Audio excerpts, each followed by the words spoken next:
parmi nous le cofondateur de l'Académie des vins et spiritueux. Bonjour David. Salut Alain. Hélène Pio, toujours journaliste, notamment au magazine Régal. Bonjour Hélène. Bonjour Alain, bonjour à tous. Alors pour commencer cette émission, une vidéo sur radio a le grand honneur d'accueillir Benoît Cosset. Bonjour Benoît.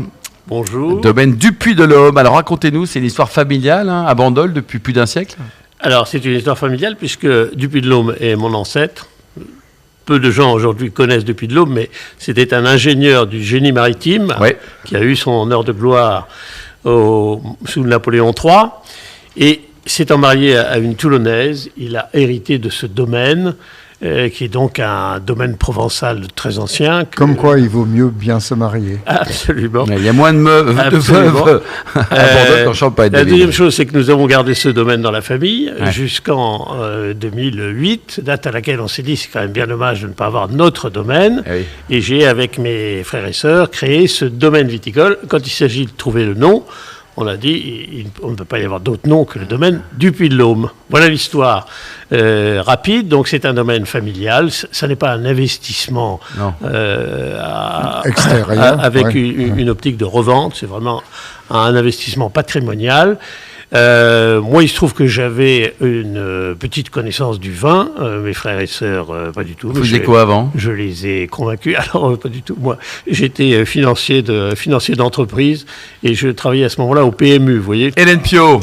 Et alors, comment ça se passe en famille ? Parce que vous êtes avec les cousins, les frères, les sœurs, vous êtes nombreux là-dedans. Ah ben, vous savez, dans les familles, il y a des périodes. Quand tout va bien, le gérant, c'est-à-dire moi-même, est encensé. Et puis quand il y a des tensions, ça devient. Et vous engueulez souvent ou pas ? Parce que là, ça a l'air un peu tendu, là, votre histoire. Non, vous savez, on a des forces de réunion qui sont plus fortes que les forces des unions, on va le dire comme ça. Hein. Bon, formidable. Voilà. Il était peut-être au PMU, mais enfin, il était pas loin de diplomate aussi. Donc 18 hectares, ça en fait du travail. Absolument. Alors, ça en fait du travail. Oui. C'est réalisé avec un directeur d'exploitation. Qu'on va citer, Quentin Levet. Quentin Levet, qui est un de ces jeunes directeurs d'exploitation qui a été formé à l'international. Il a fait des vinifications dans les deux hémisphères pendant 4 ans. Donc, il s'est vraiment vinifié. Et il est très orienté culture, c'est d'ailleurs la raison pour laquelle je l'ai recruté. Et il a pour l'aider un ouvrier agricole très ancien, qui a une dizaine d'années, un contrat d'apprentissage et des saisonniers. Vous voyez qu'on a c'est une petite équipe. Hein. C'est une petite équipe. Bon, ils ne chôment pas, mais grâce aux saisonniers, on arrive à puis à Bandol, c'est plat, donc c'est facile à travailler, tout ça. Ah non, c'est pas si plat que ça. Hein. Non, parce que nous sommes dans la montagne. Ouais. C'est une des caractéristiques de ce domaine, c'est que nous sommes à l'est de l'appellation, en altitude, et donc il y a beaucoup de restants. En tout cas, vous avez l'air très heureux, Benoît. Bah, écoutez, c'est une activité qui me plaît. D'abord, je l'ai fondée, et même si ça n'est pas facile tous les jours. Toujours la famille, c'est ça ? Non, pas du tout. C'est pas la famille. En l'occurrence, à l'heure actuelle, c'est que vous savez probablement que la situation des viticulteurs n'est pas très facile. À Bandol, ça va, non ?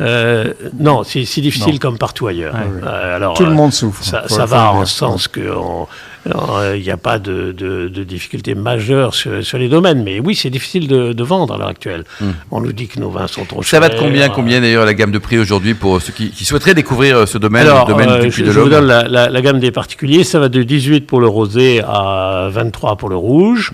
Et avec une cuvée spéciale qu'on fait sur de vieilles vignes, des vignes de 50 ans d'âge, où là, il faut accepter de payer 35 €. Mais plutôt en rouge, celui-ci, celle-ci. Du rouge, bien sûr. Oui. Après, il faut savoir qu'à Bandol, on peut trouver des vins à plus de 60 €. Donc, ça reste dans la gamme raisonnable. Absolument. Voilà, je suis...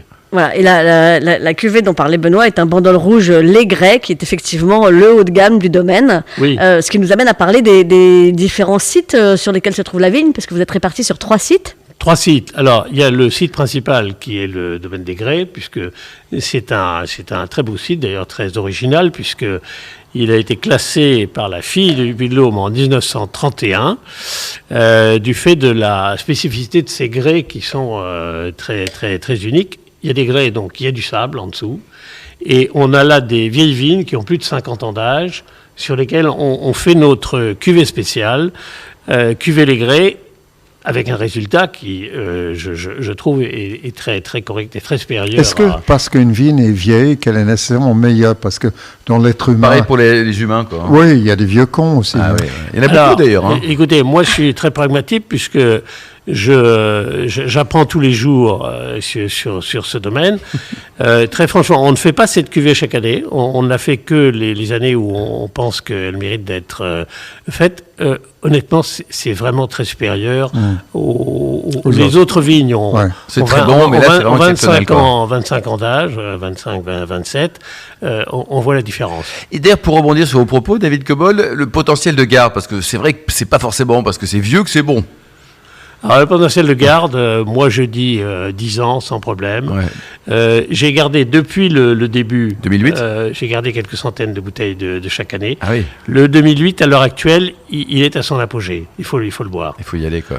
Après, vous vendez encore ou pas? Non, il n'y en a plus. Oui, si, j'en ai quelques centaines de bouteilles. Globalement, à Bandol, la capacité de garde des rouges, je parle des rouges, parce que même si ce n'est que 20% de la production de l'appellation, malheureusement, le rosé a pris le dessus. Je dis malheureusement parce que vu la qualité des rouges, c'est vraiment assez triste pour moi. Mais moi, j'ai goûté des Bandoles qui avaient 20 ans, voire 25 ans. Ça tient bien, David? Ça tient très bien chez les bons domaines. C'est ça. Évidemment. On parle du cépage, Hélène, parce que bon, pour tenir, il faut bien un bon cépage, non? Et alors, le cépage phare du coin, je vous laisse, c'est le Mourvèdre, bien sûr. C'est le Mourvèdre. D'ailleurs, à l'origine, cette appellation est créée en 1941. Par un groupe de visionnaires, c'est d'ailleurs assez amusant parce que c'est en même temps des aristocrates et des paysans. Ils sont une dizaine, ils montent l'appellation Bandol et ils ont un cahier des charges qui est excessivement qualitatif. Ils ont, je trouve, 20 ans d'avance sur les autres en matière de limitation des rendements, de sélection des plants, de vieillissement. Et à ce moment-là, le cépage phare qui est remis en avant, c'est le Mourvèdre. Parce qu'à ce moment-là, c'est le rouge. Et c'est vrai que ce Mourvèdre, qui est un peu d'origine espagnole, c'est le Monestrel espagnol, on le trouve maintenant beaucoup en Australie. Mais pour sous le nom de Mataro, Mataro, le nom catalan. Absolument, mais pour la production des rouges, avec la ville de Mataro, près de Barcelone, d'ailleurs. Et moi, je partage votre avis. Je trouve ça dommage que la production de rouge ait été réduite à Bandol. Mais vous savez, le rosé, c'est tellement séduisant pour le viticulteur. Il le vend. Ça se vend très bien. Ça se vend très bien. Alors que le rouge de l'appellation, il faut le faire vieillir 18 mois en foudre. Vous avez une obligation de 18 mois en bois. Et donc, on le vend au mieux 2 ans après. Et alors, comment se vend l'IGP du Montcaume? Parce qu'il n'y a pas grand monde qui connaît cette indication géographique protégée. D'abord, le Montcaume, non, ça vous n'êtes pas obligé de connaître, mais il y a 2 monts qui surplombent la rade de Toulon, qui sont le Montcaume et le Revest, et la petite appellation locale de vin de pays s'appelle le Montcaume. Voilà. Alors, comme j'ai sur le domaine 4 hectares qui sont hors appellation Bandol, c'est partagé entre Côte-de-Provence et IGP Bandol, et ça s'appelle la Matelote. La Matelote n'ayant rien à voir avec la marine, mais c'est le nom d'une petite colline qui est située sur le domaine. Voilà. Bon, allez, pour terminer, le blanc aussi? Alors, le blanc, oui. Pour moi, c'est très important, le blanc, parce que notre situation est de l'appellation, un peu en hauteur, et orienté nord, fait que, objectivement, les meilleurs blancs de Bandol sont produits chez vous. En toute modestie. En toute modestie. Absolument. Non, j'en veux simplement pour l'attester que quand Tempier rachète la lailière, il fait un communiqué, la lisière c'est à 500 mètres, et il dit j'ai acheté le meilleur terroir de Bandol pour faire des blancs. Parce que la température de service pour terminer. Célèbre pour ses blancs. C'est vrai, et c'est très bon aussi. Température de service d'un blanc de Bandol, selon vous, Benoît, autour de combien pour l'apprécier? Je sais pas, moi, 12. Vous savez pas, vous n'êtes pas vigneron, vous êtes peu de passage dans l'émission, c'est ça? 12 degrés, mais pas trop froid. Ouais, 12-14, David, peut-être pas trop froid encore. Alors oui, si c'est un rouge, on peut monter à 15-16, mais pas au-delà. Parce que ça monte très vite en le verre. Merci beaucoup, Benoît Cosset, Hélène Piot et David Cobol.